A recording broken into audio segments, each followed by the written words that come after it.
shit ass. Some fucking shit. Some fucking shit ass. Some fucking shit ass. Some fucking shit ass. Some fucking shit ass. Some fucking shit ass. Some fucking shit ass. Some fucking shit ass. Some fucking shit ass.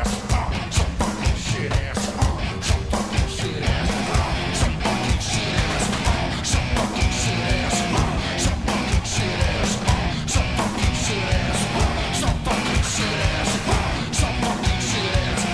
Some fucking shit ass. Some fucking shit ass. Some fucking shit ass. Stole my body. Some fucking shit ass. Some fucking shit ass. Some fucking shit ass. It ain't funny. Some fucking shit ass. Some fucking well, they'll take it so if you let them, and they'll take your money too. Don't you go? Don't you let them, 'cause they'll split your right in two. So help me, what will it take to feel love instead of hate? What will it take to make peace the word? Some fucking shit ass. Some fucking shit ass. You fucking shit ass. You can't do anything right over there, can you? I hit the wrong button. That's why I control everything over here. That's why you just sit there and just be a second person here. Fucking shit ass. It's a perfect thing for it, though, right now today. Yeah. You fucking shit ass. Anyway, Why you gotta curse? I'm just singing the song. Golly. That was LSD. Yes. Some fucking shit ass. Y'all thought it was me just getting pissy with it. Fucking shit ass. Anyway, this is the Monkey Business Holy Podcast. moly. And let's see. Hold on, I'm gonna go look out front and see if there's a short bus out there. Jeez. If there is a short bus, it's just because I'm faking, just like Stanley was as well. You know what? A lot of times when I get home from work and I'm too tired to do anything else, I just watch stuff on YouTube. Mm-hmm. And I was watching some old like live concert videos of LSD. Yeah. Dude, Stanley was such a great performer. Yeah. Oh, no, he was. I mean, even the little dances and movements and shit he did. This guy, He's unreal. yeah. Unreal. I saw something recently. He went to a show and somebody spotted him at a show. Was he still wearing that No, black suit? he was just Like he's normal? himself. Yeah. Wow. But I don't know if I'd even recognize him. I wouldn't. I mean, and I saw the picture of the two of them together, but I would never recognize him again. Wow. So, You need to find that because I'm I'll see if I curious. can I would find it. like to see that. It was pretty neat. But yeah. Anyway, Monkey Business Podcast. Moose here is who's talking to you now, And stuttering at you. fuck you, you fucking shit ass, and old Ken Casey, Yeah. as it were, is to my left, and on today's show, Roxx Gang lead singer Kevin Steele will be with us, Yeah. and it's going to be a two-parter. Yeah. He's got a lot to say. Yeah. No. And again, much like Chris McLernan, once he got on the roll with the story, just shut up and let him go. Yeah. You don't want to stop him. I can't wait to go hang out with him and hear the rest of the stories too. Oh yeah. I mean, he only It's gonna lives be like 15 minutes Absolutely. away, which is great. So So good stuff. anyway, well, before we get started today, I want to take it down a notch. Whoa. This isn't the Quiet Storm. Don't worry. You know where I was going with that. That's sad. No, give it a little. I want you all to give a little love to Duane Morano. We had him on the show a couple weeks ago. I went to school with the kid. He just found out that his father has cancer. Yep. And he hasn't really been online. And I wondered because I sent him a message about something and he didn't read it. And I was like, I wonder what's going on. Yeah. But then I found out about that. But good with the bad. Yep. The good. Send all the healing vibes to Absolutely. his dad and the family, everybody. And then on the other hand, with Duane, he's opening up for Tesla. Yeah. On a couple of shows. Yeah, and his album is getting great reviews Everywhere. Yeah. So we have the entire thing on Hard as a Rock Radio. Yep, that we do. So, take a listen to that, and you'll be able to hear that. And what else is going on? You know what? Let's just play a song really quick, and then we'll get into the rest of the show, shall we? We shall. This is What are you playing? I'm playing something by Pretty Boy Floyd, and it actually has a reference in tonight's interview with Kevin. So here we go. You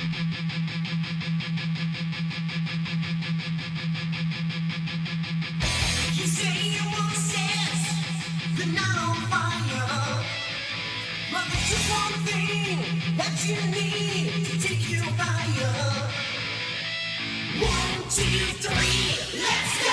Rock and roll. It's Friday night, we're gonna hit the night. It's you and me, we're gonna rock and roll. All night.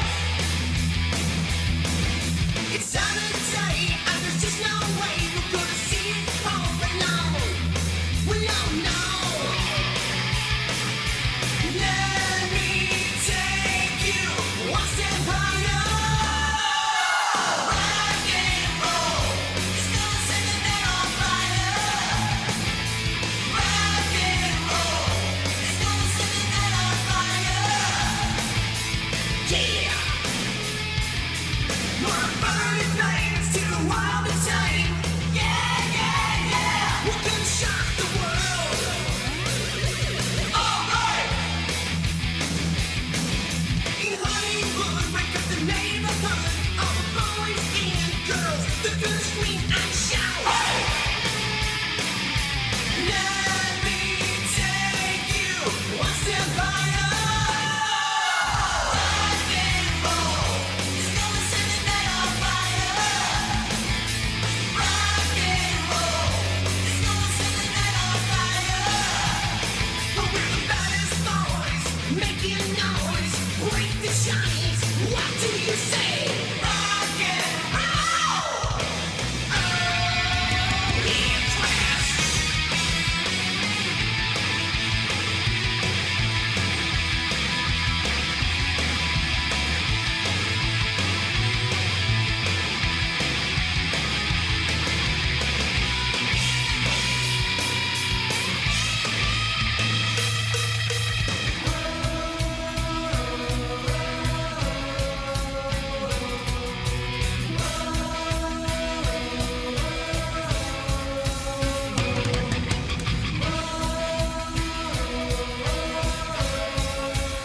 When let me hear you say rock, rock, rock and roll.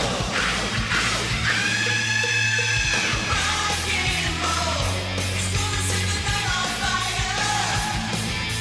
Rock and roll, it's gonna set the night on fire.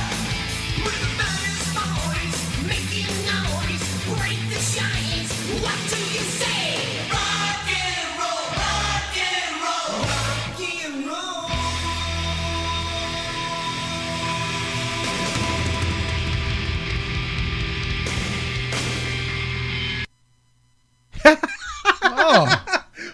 Who's the fucking shit ass now? Yeah. That's right. Call yourself out, bitch.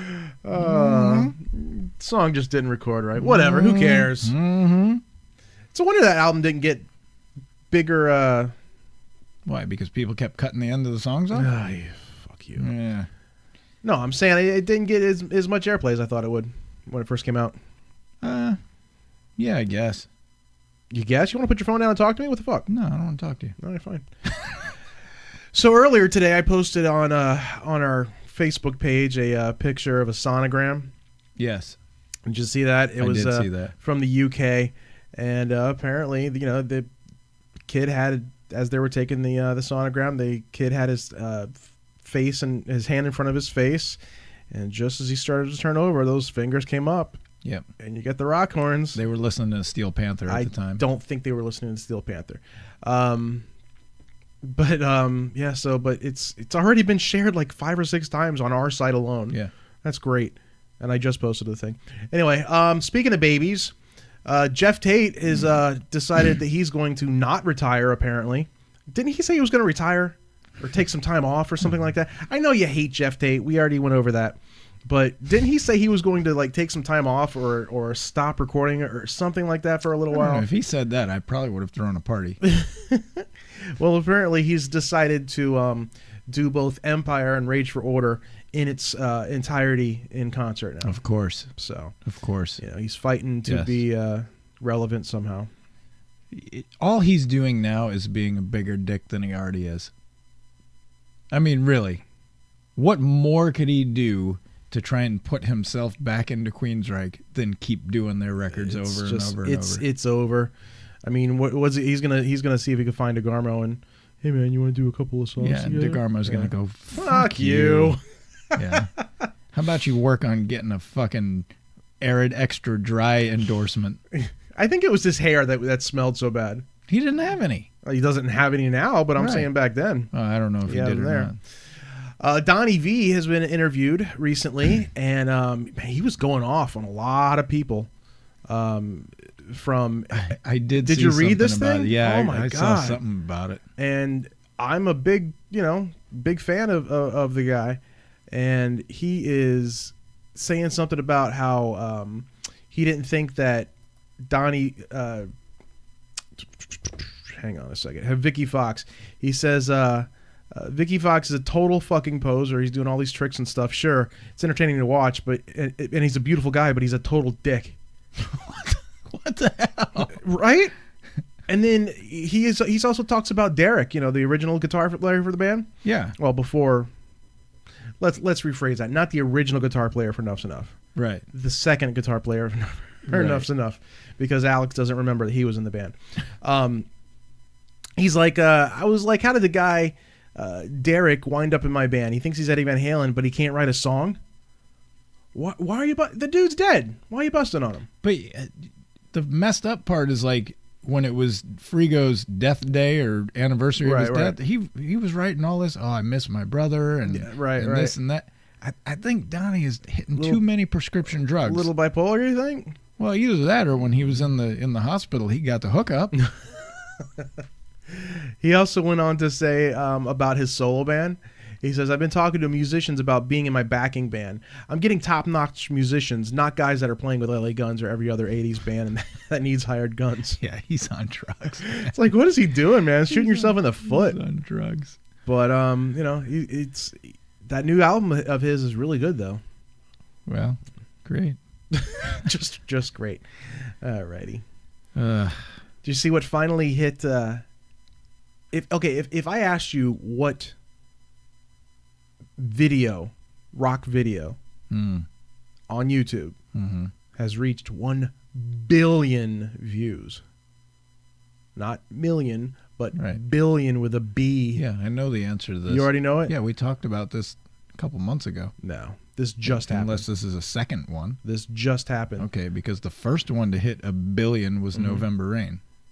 Ah, okay. Ah. Well, I'm not saying the first one. See, I'm I'm saying dropping science on I'm your not ass saying right now. I'm not saying it's the first one. I'm Okay. saying this is just the Okay. 1 billion views for Bohemian Rhapsody. Oh, well, I'm not surprised by that. But just that think about that number, man. Honestly, I'm surprised it's taken this long between the Wayne's World thing and the Queen movie. Right, and that's being- why it got Right. so quick, so fast. Right. Whatever. I mean, this should have happened a long time ago. yeah. But that's just crazy that all that stuff's happening. Yep. But Oh, speaking of Guns N' Roses, let's throw out a happy birthday to Slash yesterday. And while we're at it, we'll say happy birthday to Al Collins from Slam and Gladys today. and So- let's go backwards again and say happy birthday to Kurt Frolich. Oh, yeah. Yesterday. Kurt. Yeah, Kurt also. Yeah, Kurt and Slash. So, Look at that. ooh, Look at that. look at that. There's the little guns in common. Ha ha ha. So tell me the story about Steve Lynch now. I see he's leaving. Yep. Yes. Steve Lynch from Autograph, one of the innovators of the two-handed finger tapping technique. Mm-hmm. I think honestly, I think Steve should have gotten a lot more recognition for that style of playing. I think Eddie kind of just took it and ran with it and was like, "Yeah, motherfuckers." haha." If you can capitalize on something, do it. Yeah, I guess. But anyway, regardless, Steve has decided to move on from Autograph, and he's got a smoking hot girlfriend. Yes, he does. That they are doing a band together called 222. And so that's what he's decided to do. However, Randy Rand, who is the other remaining original member of Autograph, put on his Facebook that the band will go on. And it has not been announced yet who will step into Steve's shoes. Maybe Warren DeMartini found his place. Probably not. But it brings up a good question. Is there anybody out there that you can think of None whatsoever. that may jump into that bill? No idea, because if you would have ever told me that Black and Blue would have gotten a young guy like Brandon, I'd have been like, no, they're all going to stay the same age, and they're going to stay with But Brandon's younger than we are, and the guys in Black and Blue are older than we are. So I would have never seen that. I don't think Bob is a whole lot older than Brandon. Well, Bob's new too. Yeah. So they're, both those guys are relatively our age. Yeah, but I would have never thought that they would have gotten a kid to do the job of it. So I really couldn't even begin to think of a guitar player that would. But I think the current drummer of Autograph, is not the same age as the other guys. Yeah, I don't know. So I don't know anything about it. I do know that they had a cool song other than "Turn Up the Radio." Oh, they've had a number. Well, of it's cool just like songs. Everybody knows that one. Yeah, even their latest record is pretty darn good. Pretty darn good. It's pretty darn Pretty good. darn good. It's pretty darn good. Well, this tune here is pretty darn good too, and that's why I chose to play it. What did you choose? Send Her to Me. Oh, okay. Send Her to Me. I am familiar with the tune. All right, let's hear it. Let's hear it.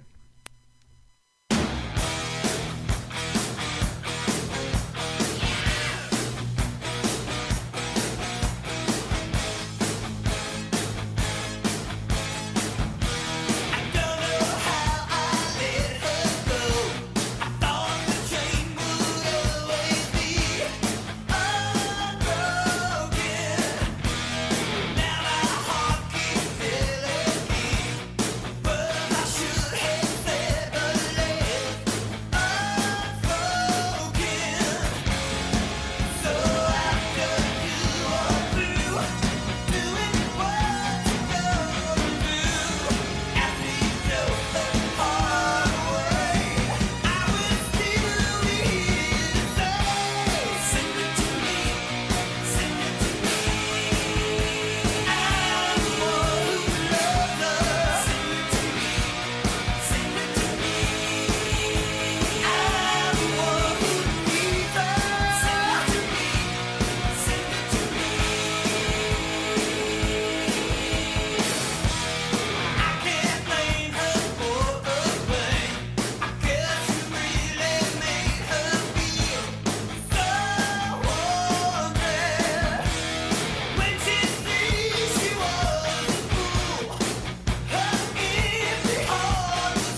That should have been like on the Footloose soundtrack or something. You're definitely footloose and fancy free over there. That's for sure. The way you're dancing around. That is like an 80s movie soundtrack song. Oh, it definitely is. But I dig it. I mean, you can definitely tell that's an autograph song. Yeah. So, hey, let me ask you a question. Ask me 2 questions. Okay, but I'll start with one. Okay. Who do you? It's gonna be hard to. You want me to come back to you for the question? No. Who would you say is more popular, or had more? I am by far. Fuck Oh, off. you mean? Oh, okay, wish. go ahead. Anyway, out of L.A.Guns or Faster Pussycat, like who do you think would be bigger hits? And not counting number of band members, because we know who wins that one. Bigger hits, I would say L.A.Guns. Would you? Yeah. Why? Because they were on MTV all the time. And, Ballad of Jane was huge. But then again, House of Pain was huge. Mm-hmm. See, to me, it's a total coin flip. Yeah. Because the first 2 Faster Pussycat records, to me, actually the first 3, because I love Whipped. Mm-hmm. That might be my favorite one of all of them. But anyway, what I'm trying to get at please. is Ace Von Johnson is a guitarist of both bands. Right. But now there's a conflict of interest because they're both out on tour at the same time. Oh.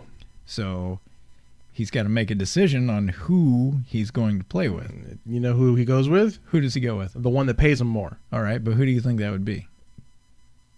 That's a good question. That's what I'm saying. Probably Faster Pussycat, to be honest with you. And no. Really? Yeah. Weird. Wow. Because if it's me, if I'm Ace Von Johnson, which he's a pretty handsome devil. So you're definitely not him. Fuck off. I'd probably stick with Faster Pussycat. He's been with that band longer. Mm-hmm. He's probably got more investment in that band. Right.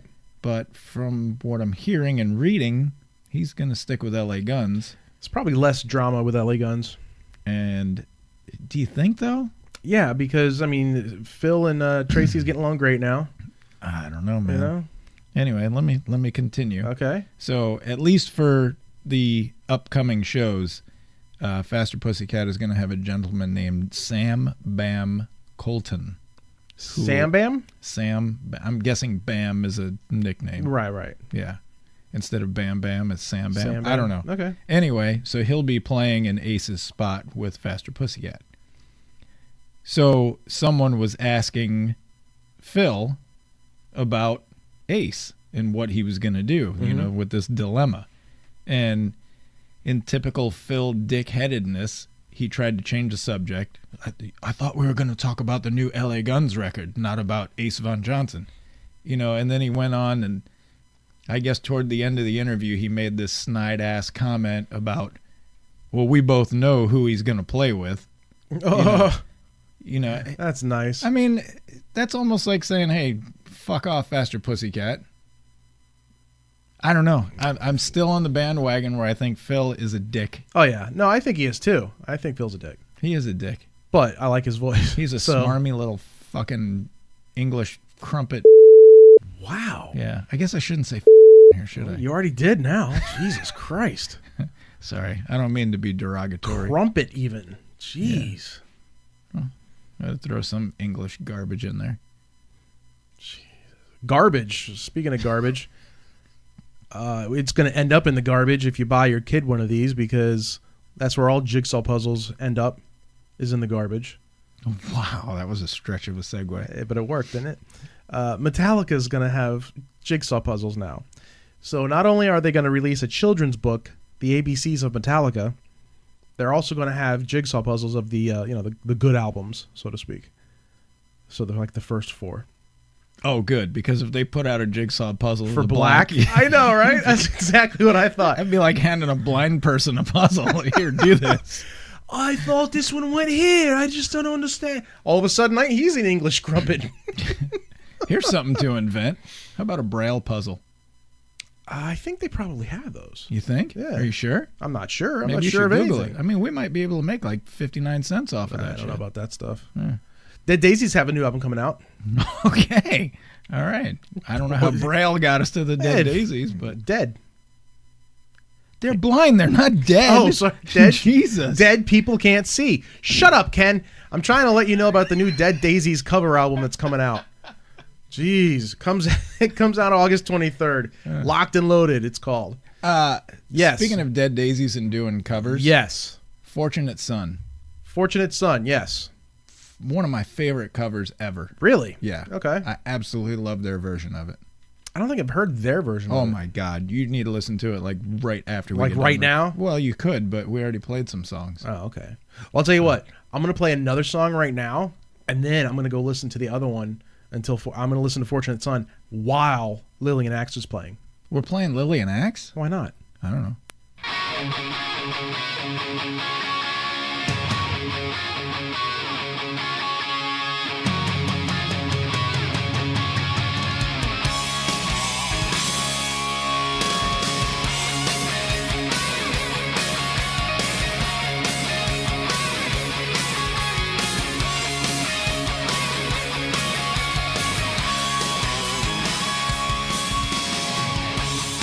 Every day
Okay, and we welcome to the show the lead singer of Roxx Gang, former lead singer of Roxx Gang. Welcome to the show, Kevin Steele. How you doing today? I'm doing great. How are you? Doing awesome, sir. I again would like to thank you for coming on the show here, talking to us for a few minutes, and I would love to talk to you about the old days if you got a couple minutes. Sure. Awesome. So I'm going to go back 1989. I'm in high school, okay? And I'm getting ready for this big concert. This is where you make the guests feel like an old man. Oh! Okay, fine. Let's rewind that then. Go ahead. Back in high school, I was looking through the newspaper. I'm getting ready for this concert called Livestock, and then I see something else of note in the newspaper. This crazy looking glam band from Tampa. I'm like, who are these guys? How in the world did you guys come up with the glam stuff from Tampa? I mean, none of the band was from California, or nothing like that, right? No, it was sick back then. See, growing up, I was from Cleveland, Ohio, right? So I was into bands like Mott the Hoople and T-Rex and the New York Dolls. Those were my early glam influences. And when I moved down here to Florida, it was all Leonard Skinner and whatever, right? Who I love. Yep. Don't get me wrong. But it was quite a culture shock when I moved down here. And yeah, I don't know. I always wanted to. Those were my heroes: Mark Bolan and Ian Hunter and David Johansen and those guys. And when I was just a kid, dreaming about being in a band, that's the kind of thing I was going to model it after. And I dragged every member of the original Roxx Gang kicking and screaming into that look, because no one was into it as much as I was. And you got to remember when Roxx Gang started. Okay, you said your high school. You said what? 81. Yeah, it was like 89, something like that. Okay, so imagine we started a good, probably 4 years before that, right? And we were playing in some rough places, man. Night moves up in Tampa, and then we'd, 2 o'clock to come, and we'd go play at like the upstairs bottle club. It just started at 2. And there was outlaw bikers, and it was a rough crowd. And we were in our mascara and eyeliner, right, skin tight pants. And people. Now you got to remember, in '84, '85, this was before MTV had introduced, Motley Crue and Poison to the masses, or to the Florida audience. Mm-hmm. And they were freaking on us. We were one of the first glam bands, definitely, if not the first, that extreme a look, anyways, in the area. There was bands that had big hair, and wore wild clothes, but not like Roxx Gang. Not with a look like Roxx Gang. Right. And there was some hairy nights, man. When we barely got out of the club alive. That's an exaggeration. Yeah, but right. There were some hairy nights. I mean, there's no doubt, because I grew up in St. Pete, and I remember when the first time I saw you guys, and man, I probably have been to 40 or 50 of your shows, whether it was at Rocket or ML Chasers or when you did the video shoot at Mahaffey. I mean, you guys were probably the premier band of this area for a long time. Oh, yeah, definitely. Yeah, well, despite that fact, we never got really a lot of support from the local press or the local radio. This is true. And, I'll tell you, we never really felt a kinship towards any of the local bands. There's some bands that talk about the brother. I'm not going to mention any names, but oh, come on! Nobody's listening to this. Nobody's listening to this. Let's hear the names. There was a lot of jealousy, and there was and we didn't kowtow to the local press because we were starting to get national press. Yeah. And the local radio, I don't know who was the program director at 95 at the time, but he didn't like all the makeup, and I can't remember the guy's name. But he didn't like all the makeup, and the bands they did support, they sucked so bad. Yeah. You know? Robert Plant says, I'm not saying we were the best band, but the second best band was like so far. Well, that wasn't exactly a heartless comment, was it? Huh? Well, those See what I guys did did get there? a lot of support. Yeah, I got tired of seeing heartless around the Tampa Bay area myself. Yeah. There's a lot of those bands that didn't have, and you know, another thing is, a lot of people don't realize how groundbreaking Roxx Gang.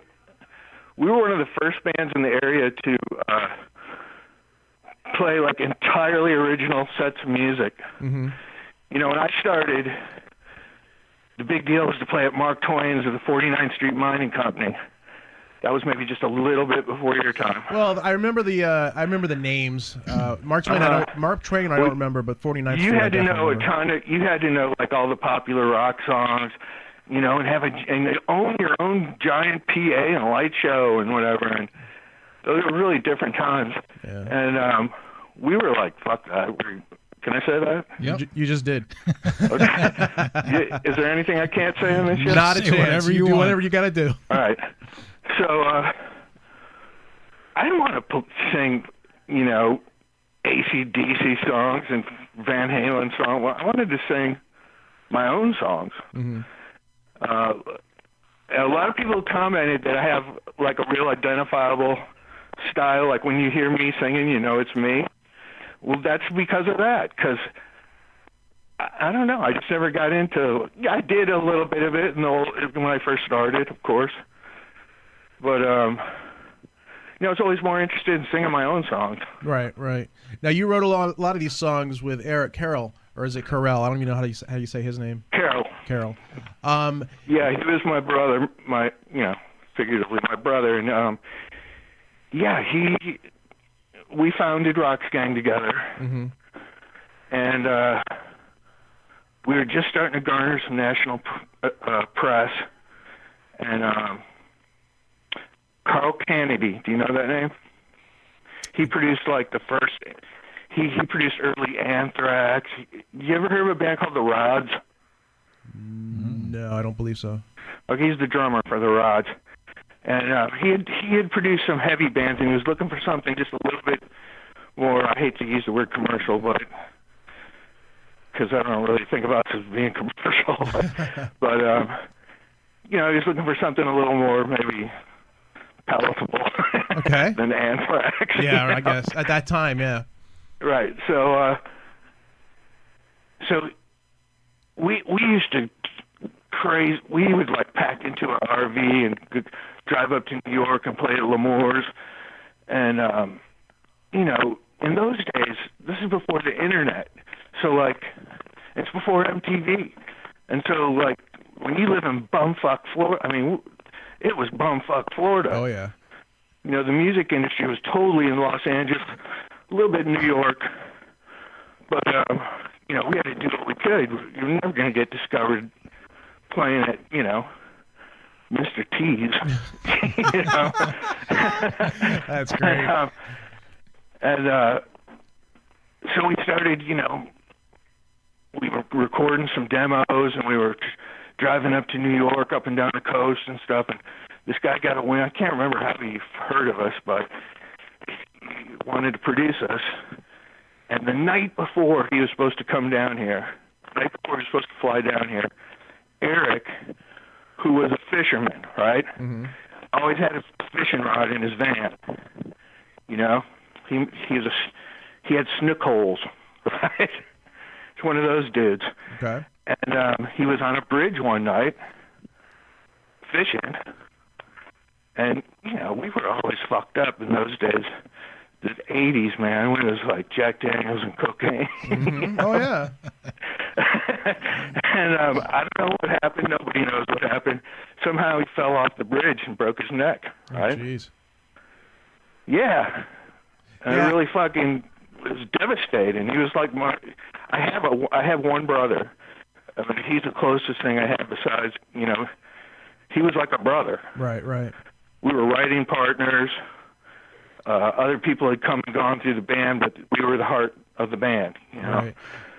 So the night before, this guy's supposed to our first, you know, what we considered our break, you know.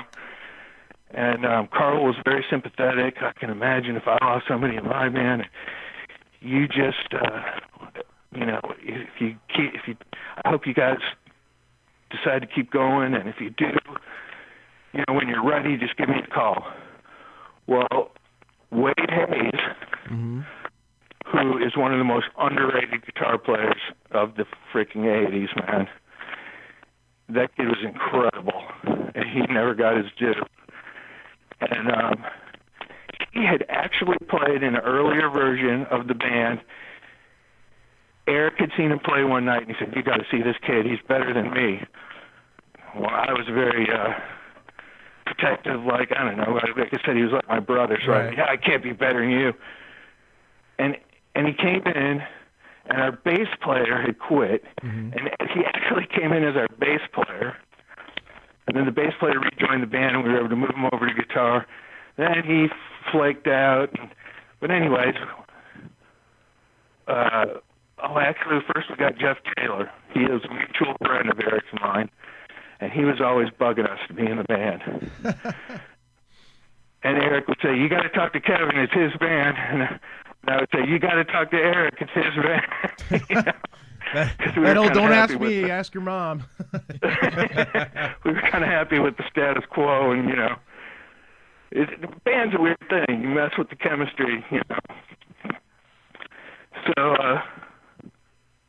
So he came in first, and Carl actually said, "Okay, I love you guys, but Jeff's going to hate me for saying this, but he said, Jeff is no Eric, and you need to get another guitar player." Not kick Jeff out, just an additional guitar player. Right. And so I we got to give this kid Wade a chance again. He's kind of a flake, but he's fucking phenomenal. And so he came in, and yeah, Eric and I had written like "Scratch My Back" and "No Easy Way Out," and I think about half the songs on the first album. That was a real blow to us. I had to decide, you know, I didn't know whether to continue at that point, and then I figured like the best tribute I could give Eric was to continue and to get his songs out there, you know. Correct, and that's what Red Rose was, right? That was for him. Yeah, that was one I Okay. wrote after, and you know, you take creative license as a songwriter. And in the song, I'm singing Caroline, but it's you know. Yeah. And it's a girl I'm singing to, but yes, it started as a tribute. The thought behind it was a tribute to Gotcha. Eric. So you guys got signed to Virgin, and then you got Bo Hill to do your record. How in the world did you do that? I mean, the mastermind behind Rat and Alice Cooper and Winger stuff, and So my brother, man, he's like the unsung member of Roxx Gang. My brother Brett, he's managed Roxx Gang from day one, and he's 4 years younger than me. So he was like a kid, man. He was a teenager, and he got a freaking $1 million 4-album deal with Virgin Records, right?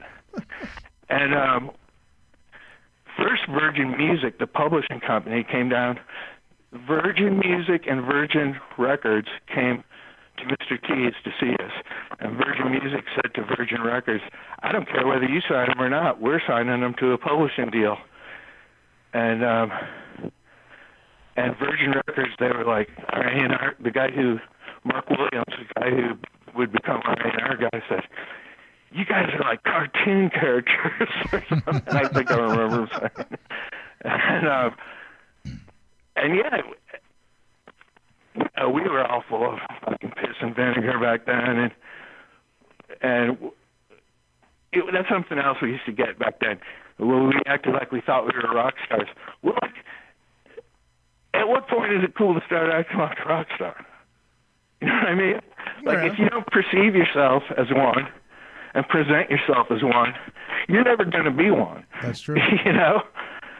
And We act like we know what we're doing here, but we have no idea. that's the way the world, you know, that's life. Everybody acts like they know what they're doing, and none of us know what have a clue. Truth. You know? Just fake it till it happens. And so we get signed, and we go out to California to make a record. You know, Virgin gave us pretty much a choice of producers. One good thing, there's pros and cons about signing a Virgin. They have lots of money. You know, they got us spent a lot of money on our first record and got us whatever producer we wanted, and they gave us videos.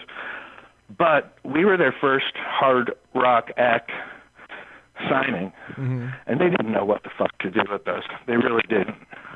They did not know how to promote us. One of our guys was Lyrique Weymouth, who's Tina Weymouth from the Talking Heads, her brother. Uh-huh. So he came from this like New York new wave sensibility, and they just, we were freaking them out too. And so we go out to California. We recorded at the studio, the Enterprise, which is owned or co-owned by Billy Mummy. You know that name? I do. Lost in Space. Yep. Will Robinson. You got it. Fish heads, fish heads. He was also part of that duo that made that song. I didn't know that one. Old Yeah. Dr. Demento stuff he's bringing up now. So, Roxx Gang, we were cursed with bad timing. We were ready a couple of years before we got signed, but living in bumfuck Florida, it took us a couple of extra years to get signed. Mm-hmm.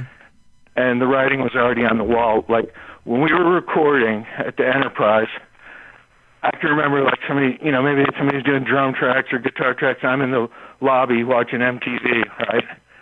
And there's Nirvana and Soundgarden. The people don't realize both those bands' albums came out before Roxx Gang's first album. You wouldn't think so, you know. No, I wouldn't think so at all. But I guess it just took forever to catch But they on. did, so you can imagine. It's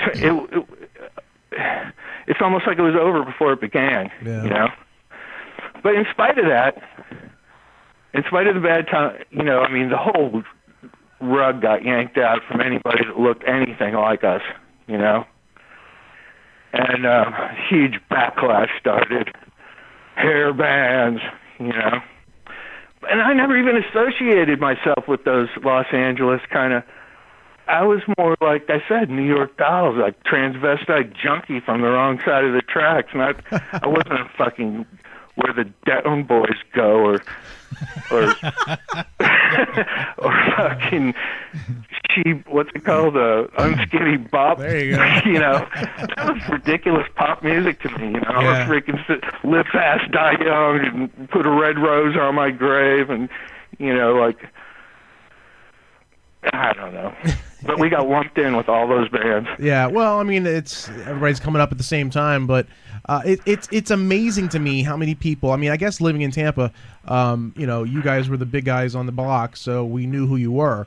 And going outside of the city, going outside of the state, it just seems weird that nobody knew who Roxx Gang was. A buddy of ours. You'd be surprised.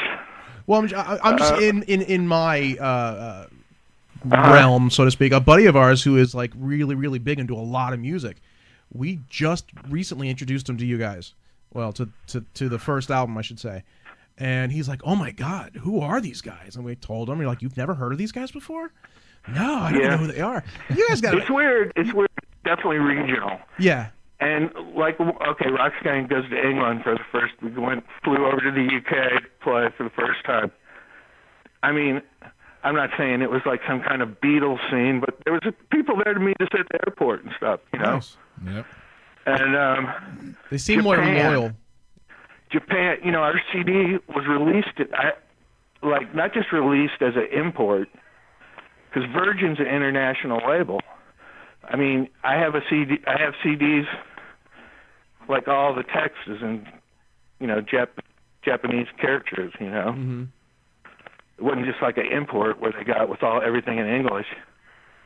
And to this day, on our Facebook site and stuff, we get people from all of South America. There's tons of people in South America that know Roxx Gang. Japan, weird countries in Europe, like all those kind of Scandinavian country, that area. Mm-hmm. Places you think that somebody made up the name. Yeah. It's like, that's not a real name. Yeah, I actually got, when I posted that you were, that we're going to talk to you on the show here today, I got a couple of emails from a different couple of people outside going like, yes, I'm from Germany, and I love Florida Roxx Gang, and I love this and this. I'm like, dude, if you got any questions for him, let me know. I mean, he's like, oh, I do. Yeah. And he never got back to me. Well, we had one guy from Europe who happened to be in L.A. this week. Yeah. And, he knew you were coming on with us, and he's like, oh, could I come into the studio while you're doing the interview? And I'm like, dude, the studio's in my house. Yeah, all right. God bless And them, it's in man. Florida, so you're really screwed there. Yeah. So, But yeah, in spite of all that, we sold 250,000 records, right? But had we been signed a year, 2 years earlier, I'm very sure we would have went platinum. Yeah. Yep. It was kind of bittersweet because the first album was just so great. Yes, it was. And And you actually have a huge catalog. I didn't realize how many you really had until a couple months ago, actually. yeah, we didn't give up. That's all I really know how to do. Yeah. And If that's your 9 to 5, then so be it, right? all right. But with the proper promotion, which we did not get from Virgin, and with if we would have just been signed a little bit earlier, Yeah.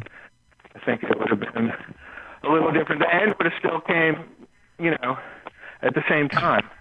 But I think we would have accomplished more before, had Yeah. a chance to sell a lot of records, Absolutely.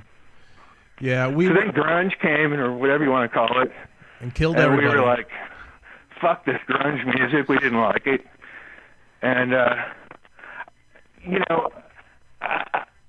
then, so things started going south as far as, okay, now we weren't getting a per diem anymore, Now our advanced record of the Virgin wanted to put us on a subsidiary label. They have, what the fuck is it called? Whatever, it doesn't matter. And we thought if they didn't do, if they didn't know what to do with us on the main label, like what's happening with we get on a subsidiary label. And so our lawyer, he kind of petitioned for our release. We never got dropped or anything. That was from us. We wanted off the label. And we got off, free and clear. We didn't owe him anything. Well, that's the best And thing then, you hope for right there. Then CBS picked us up right away and paid for what would become our next record. They thought it was demos they were paying for at the time. And then, you know how it is in the music industry, there's a turnover. The people who wanted us at the label all of a sudden weren't working there anymore. Mm-hmm. And so that didn't come to fruition. And but we had the tapes. And the second album, The Voodoo You Love, it's the same lineup as the first. Now if you look at the pictures of the band on the album, there's a couple of different guys. Yeah. But they're not it's the first lineup. Really? Okay. Oh. That's interesting. I didn't know that at all. Yeah, because Dallas came in after that, correct? Mm-hmm. Dallas Perkins came in, and he was a great guitar player too. And he didn't quite. Dallas wasn't quite as rough and ready as the rest of my boys. That's a nice way of putting it. I like that. And he's a great guy.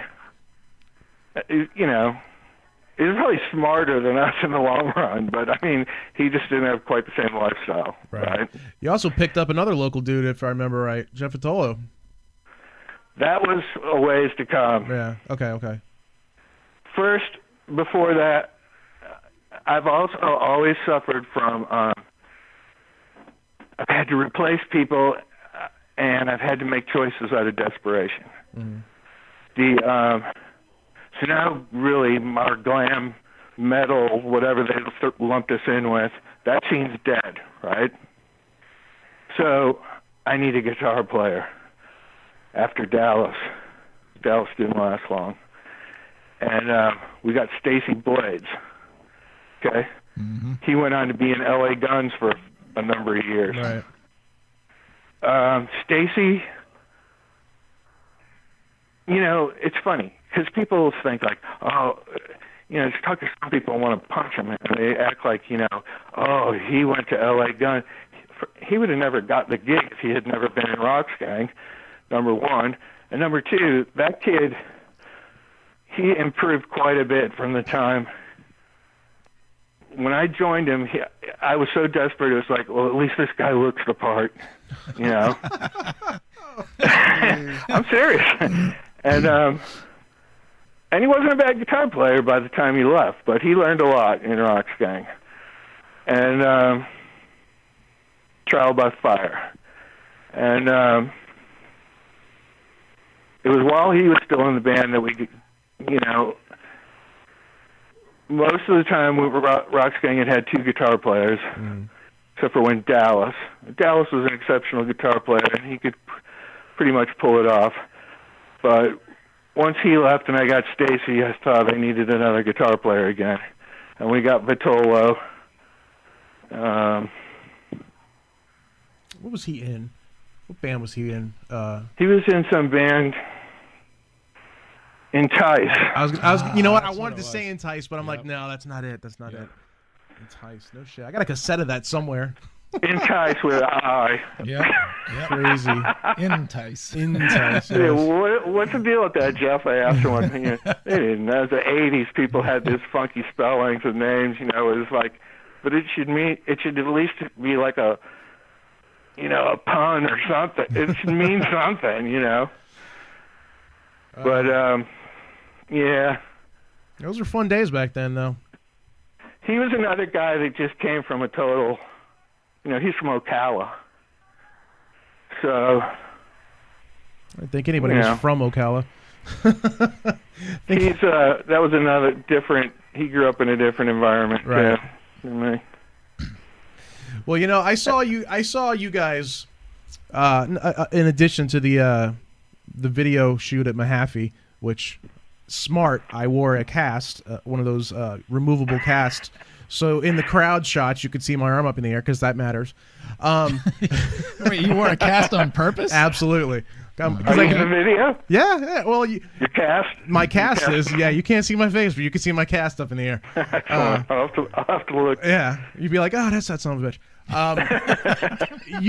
I remember this is a story that kind of bugs me to this day, and it has zero to do with you. But you guys were playing at Thunder Zone, a little place that isn't I there anymore. remember. It's Yep. right next to B21. Yep. On 19. People that's listening from out of state or whatever, it doesn't care anything about the story. Just let you know this now. So you guys played this club. It was great.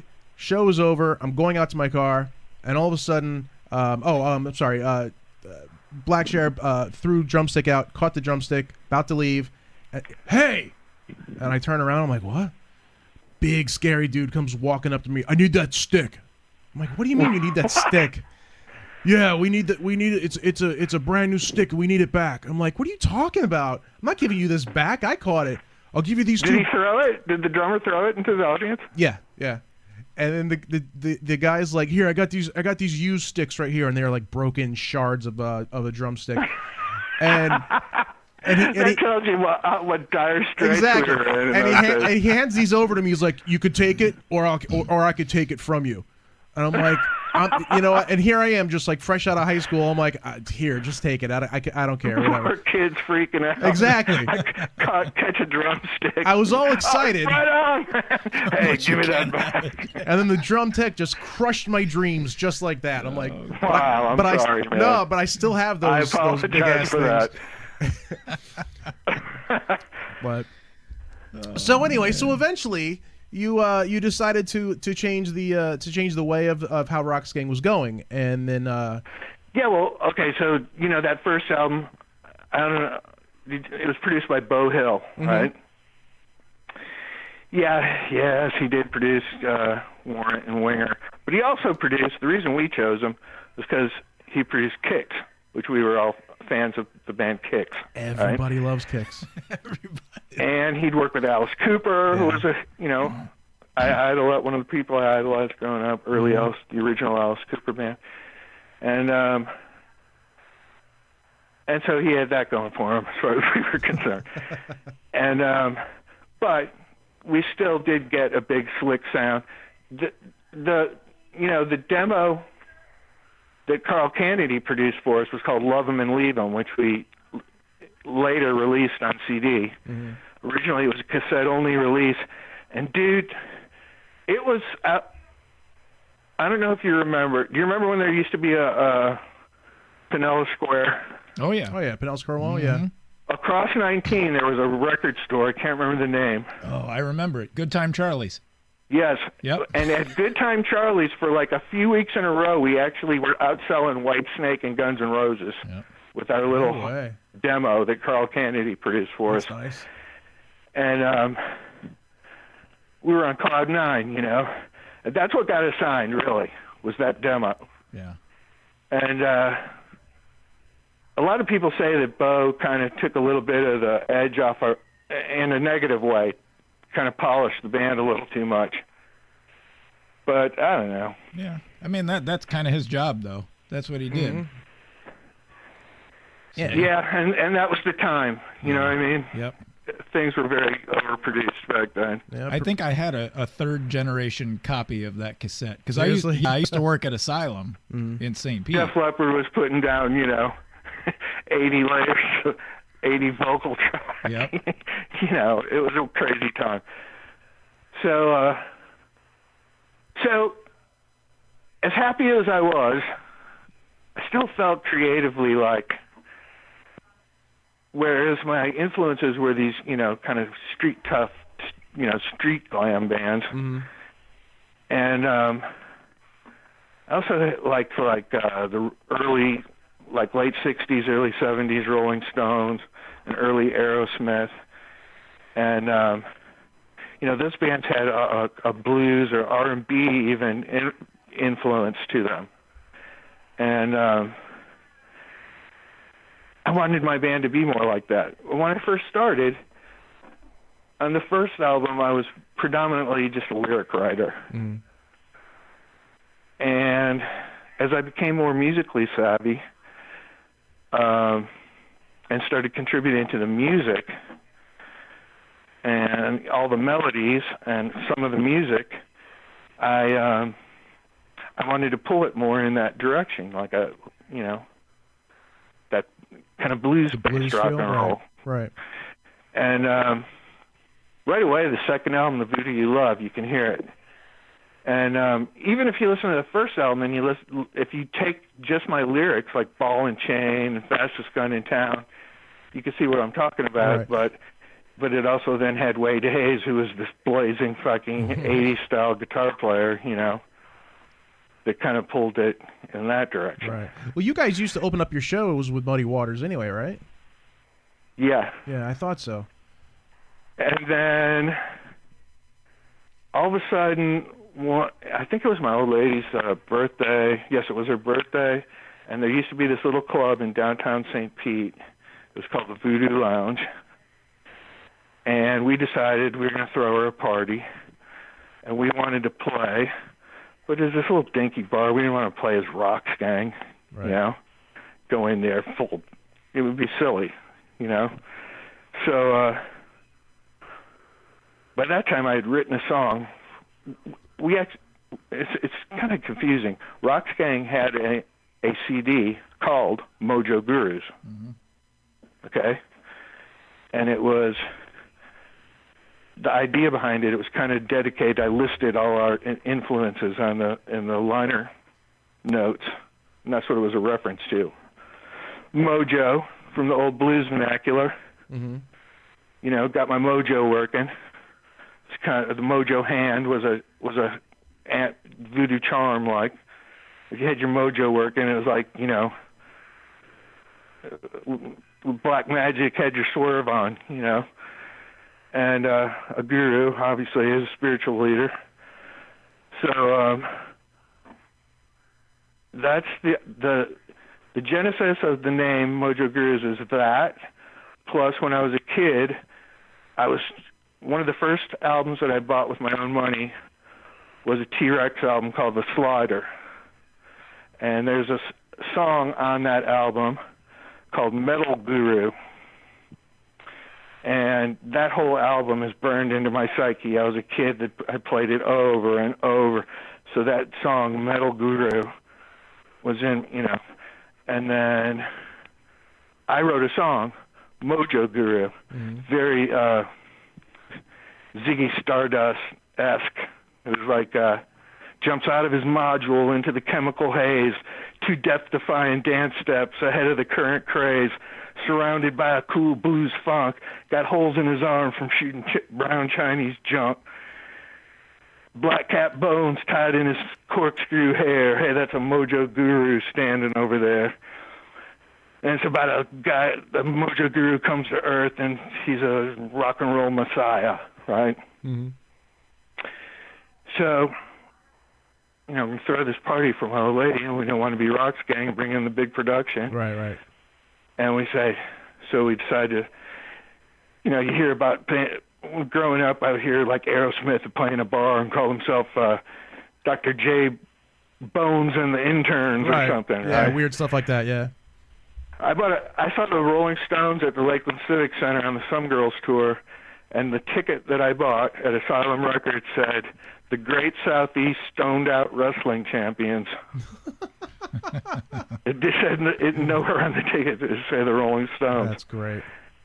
So with, you know, that kind of thing in mind, and I said, we'll just use an alter ego, the Mojo Gurus, we'll call ourselves, and we learned a bunch of blues songs, rocked them up a bit, even some kind of old, when I say old country, I mean like Hank Williams. And we did this gig, and we had a blast, man. And so then we started opening up for ourselves. The Mojo Gurus had opened the show, and then Roxx Gang had headlined the show, right? Did you get double fees that way? That as well? Do what? Did you get double fees that way from the booker? Get paid twice. Exactly. I think we actually did get paid a little more, but anyways, that was hilarious. I can remember that place. It's had a bunch of different names. It was a Crown Lounge. I think it was called Carly's for a while. Oh, yeah. I remember playing there one time. A bunch of rednecks were in there, and I remember coming out. We'd already done the Mojo Guru set, and I was coming out, and at the time I had my hair in all these braids, and this guy goes, "Look, he looks just like the singer in the other band." Well, there's a reason for it, buddy. Pretty observant there, Ace. You're pretty quick there, Ace. And then I would come on stage and go, you know, or either as the Mojos or as Roxx Gang and say, like, man, you know, hey, how about the Mojo Gurus? Or if I was the Mojo Gurus, I'd say, you know, Roxx Gang's coming up, man. Yeah. That singer taught me everything I know. I really hate to cut it right there, but you're going to have to tune back in next week to hear the second half of that interview because it's very long. It was. But it's very good, so be sure to tune in. No, it's really cool. I mean, especially for nerds like us that grew up in this area. Exactly. That knows all the places he's talking about and the bands and stuff like that. Yeah, but good stuff. I know that We forgot to bring up Fred Gorpa. I was thinking about that when he was talking about how he came up as the Mojo Gurus. But Yeah. Anyway, So I'm gonna play a song from Roxx Gang, please do. and I've been listening to this song, for years, but lately I've been listening to it a lot. Mm-hmm. Now, if you remember, Janie Lane was in a band called Dorian Gray, Right. in Florida. Right. Okay. Orlando. Right. In that genre, in that time, how many songs can you name that had both banjo playing and a harmonica in that song? No idea. Not many, though. I would imagine. Yeah. Listen to this song and tell me if it doesn't. There is a slight possibility that Janie Lane heard this song and swiped parts of it to put in Uncle Tom's Cabin. Okay. All right. So this is called Ball and Chain.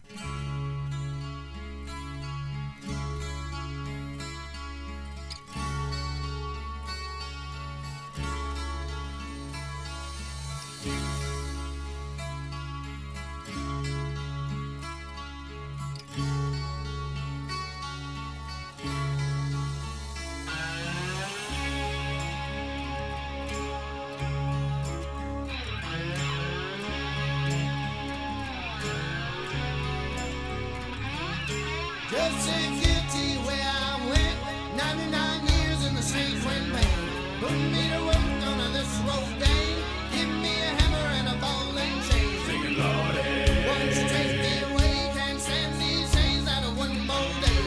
Every night get on my knees and pray. Lord, please come and take me away.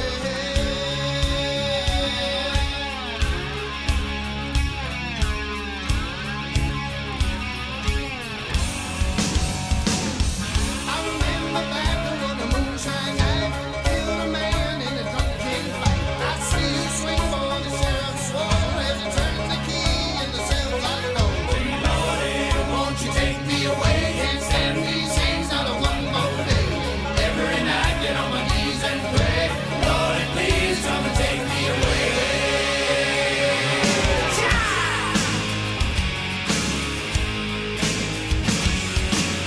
I never touch another drop of whiskey. Never cheat a clock ticket, I swear. Won't tell no lies, I say from Christmas Sunday. If my poor soul you would spare. Oh, come and set me free. You know this ain't no life for me. Oh, come and set me free. Come and set me free.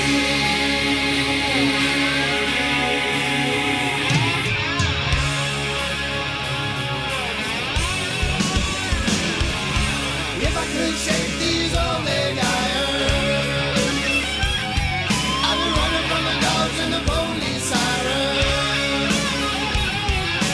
With a little luck, I just might make it. Give me half a chance and you know I'll take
so.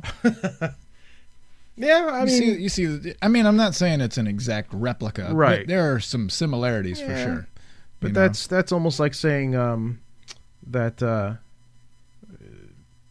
Van Halen's "Beautiful Girls" is the same as Stryper's "To Hell with the Devil" because they both have guitars on it. You're such an asshole. I mean, come on. Okay, it would be like saying that Domino sounds a lot like Nasty Nasty. But tell me that's not. Don't even get me started with that. That is totally the same thing. That's a son of complete. That's a bitch. complete That's a rip-off. rip-off. Damn you, Gene Simmons. Did you see the picture of him of Gene Simmons being bald? No, I saw that was a Yeah, it's a prosthetic, story, but still, I don't it's like funny. looking at Gene Simmons at all. This is a good point. So, where were we gonna go? Oh, you were gonna go into the Spotify list, right? Yeah, we can do that for a little bit. The Spotify list, yes. This is they revealed their top monthly listeners. Their top monthly listeners or the top The bands number that get listened right. to? Like for instance, the number one artist on Spotify is Ed Sheeran Oh, with 69.15 million monthly listeners. wow. That's a believe lot of that shit? people. Yeah. But I'm not going to go through that list because we have a list that's all rock stuff. Oh, I'm gonna go through pardon the top 10. Foo Fighters? You got the list in front of you. No, I don't. You I son of swear a to God, bitch. I don't. Foo Look. Fighters is number 10. All right. 10.7 million. Next one. You shut up. You've I looked at it. have not. I swear to God. All right. Well, I just saw that smart ass look on your face. Aerosmith. No. Led Zeppelin. You forgot. You memorized the list incorrectly. No, I swear to God, man. I've Aerosmith not is seen next this though list. at number 8. Is it really? Yes. Man, I'm on a roll. On number 7. Motley Crue. No. Not even in the top 10. Really? I figured with the dirt being out that, all Nope. this younger generation of, hey, it's cool to listen Nope. to the Crew now. Motley Crue, number 24. No, that's bullshit. These stupid millennials. Does start with an M though. Metallica with 13.38 million. Yeah, I thought they'd be up higher. And then number 6, Nirvana with 13.5 million. Okay. Number 5, not something I would expect to be in this list whatsoever. Van Halen. No. Van Halen, number 12 Oh, with 8.5 million. okay. Linkin Park. Okay. I didn't expect him to see in this list. Well, you had the Cornell birthday and the Chester Yeah, death day, but still, I don't know, man. I just wasn't expecting it. And then number 4, Guns N' Roses, Okay. 16.82 million. Makes sense. Number 3, AC/DC, Okay. with 17.16 million. Number 2, Hailstorm. Pump 5. Pump 5, yes, Pump 5. Pump 5 with 17.3 million listenings for the month. No, that's Hailstorm. And then number Okay. 1 goes with something else that we spoke a little bit earlier. Eclipsing the number 2 spot at 17.3 is Queen with 33 million. Yeah. It's trendy now. Crazy. Hailstorm is kind of a surprise. Not that they're not a good band or Right. anything, but wow, they're beating out some serious talent. They really are. Yeah. There's some of these bands that are in this list, but I mean, this list is 300, positions long. So I mean, Whoa. it's got So's evil the Kama Sutra book. Evil Invaders. Never heard of it. Me either. I mean, there's just some weird stuff in here. I mean, The Faceless. Yeah.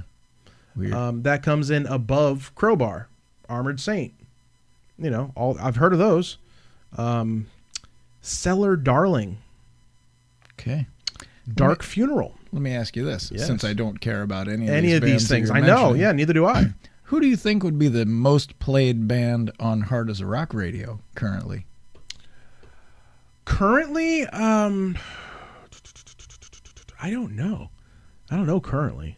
All right, I'll tell you what. Let's It run used the to be. numbers. It used to be Lies, Deceit, and Treachery. Oh. Which reminds me, Mick Sueda got his cup today. Oh, he did? Yes, his color-changing mug that I made him. I'm going to have to... Yeah, you got to post pictures of that on the Facebook. Yeah, all right, Because I'll that do is, that. and if you don't make me one of them, I'm going to stab you. That's fine. Okay. I ain't afraid of you. But yeah, let's tally up our numbers for next week. I think it would be kind of interesting. Look into it. Yep. All right, cool. That'd be fucking cool. Alrighty, well that's So- that's the show for this week. All right. Well, to close out the show, And definitely before we go, Make sure you come back for the second part of the Kevin Steele interview. Yes. With even more craziness. Yep. And stories from the road. And you can check us out and follow us and all that other kind of neat, fun stuff on the Instagram, on the Facebook, and on the Twitter, Twatter, whatever. I don't know what we have anymore. That's where you send pictures of your vagina. Oh, you could send those too if you'd like. That's the Monkey Business Podcast, and then you can listen to this show here live. Well, live? Not really live. No, I guess let's it's call it recorded. the It's replay. recorded live. The replay. It was recorded live. So. Recorded live. Recorded live in front of nobody. Right. On Hard as a Rock Radio. .rocks at a couple of different times, and if you check the Facebook page, you'll see all those times when you go there. Yeah. I don't know. It's been a long show. Leave me alone. It has. But we got through it. All right. So, and much like in the vein of your old favorite TV show, Sesame Street, this episode of the Monkey Business Podcast has been brought to you by the letter F, because the F word was used 746 times throughout this episode. That was horrible. It was horrible. So, speaking of not horrible things and vagina pictures, let's leave with one more Roxx Gang song to take us out. This is called Take It Off.